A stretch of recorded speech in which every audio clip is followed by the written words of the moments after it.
Je m'appelle Farah Armouche, je suis diplômée de l'ISDAT en design et actuellement je fais partie de la formation Plexus. Je m'appelle Audrey Houdard, je suis réalisatrice et compositrice, diplômée du master Créadoc à l'Université de Poitiers et du Conservatoire de Toulouse.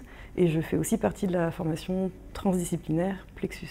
Je suis David Audrechy et je suis coordinateur de la formation Plexus et de l'option Plexus Lab pour l'ISDAT, Institut supérieur des arts et du design de Toulouse.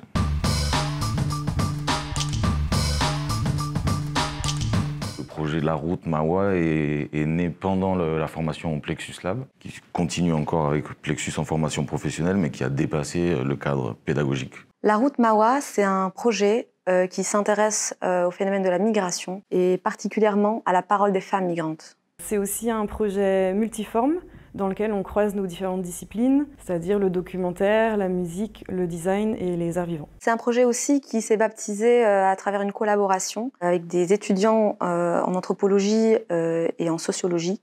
Donc on s'est pas mal inspiré des outils de recherche et de la méthodologie scientifique. Et on s'est aussi inspiré de la démarche de création documentaire qui se déroule sur un temps long avec la collecte de la parole et la rencontre.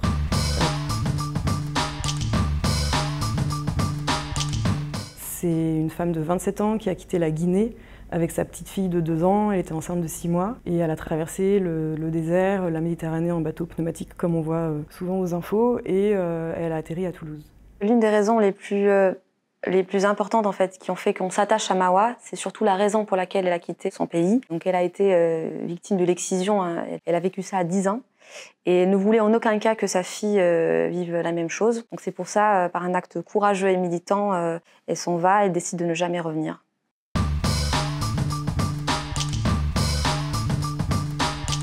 Alors le projet est né dans le cadre d'un studio. On a été amené à visiter un centre d'hébergement d'urgence dans le quartier de la Roseraie. Et c'est en fait là que ce projet a pu voir le jour. Et dans ce centre d'hébergement d'urgence, on a choisi de proposer des ateliers de pratique artistique hebdomadaires, ouverts à tous. À travers ces ateliers et les enfants, petit à petit, on a rencontré les parents et surtout les mères qui ont eu envie de témoigner de leur parcours. Donc on a commencé à les enregistrer de la meilleure qualité possible pour ensuite pouvoir utiliser cette matière de voix nue de différentes façons. C'est un projet qui s'inscrit dans la démarche du design social et où il faut en fait être sur le territoire. C'est ce qui fait qu'il y ait des connexions qui se créent et qui laisse aussi une confiance entre nous et notre cible.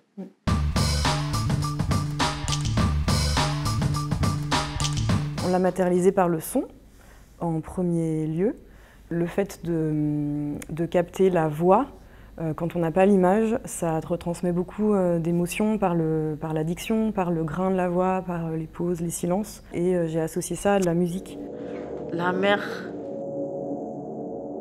tu ne retournes pas, tu vois ni maison, ni rien devant toi, sauf de l'eau.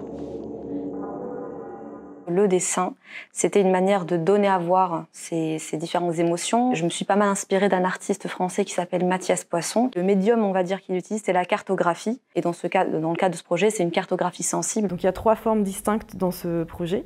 Il y a des cabines sonores qui sont plutôt dans un travail documentaire qu'on a pu montrer dans l'espace public à l'été 2020, plusieurs fois. Ensuite, il y a un livre sonore qui est un objet sensible dont on a fait un prototype qu'on a pu montrer à une journée d'études à l'ISDAT à l'hiver 2020.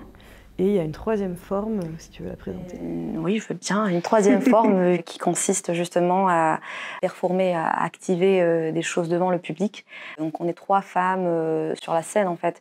On joigne la musique, le son, la danse et la scénographie.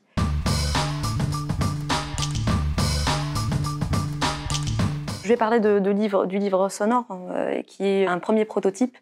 Donc l'objectif, ça serait d'en développer d'autres, une collection où on pourrait collecter d'autres témoignages de femmes et développer ce travail pour en produire d'autres pièces uniques.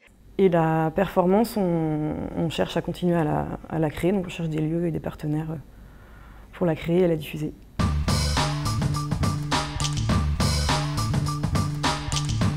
L'un des plus beaux souvenirs, je pense, qu'on a eu dans ce projet, c'était au moment de l'installation des cabines sonores dans le quartier du Mirail, quand on a vu Mawa passer par là. On avait perdu son numéro de téléphone, on est retombé sur elle par hasard. Exactement. Et elle allait chercher ses enfants à l'école. Du coup, ses enfants sont venus et ont entendu les témoignages de leur maman dans les cabines. Ils étaient tout fiers, elle était hyper émue. C'est quelqu'un d'assez timide et réservé, mais on sentait qu'elle était très touchée et fière que des gens puissent entendre son témoignage, son histoire.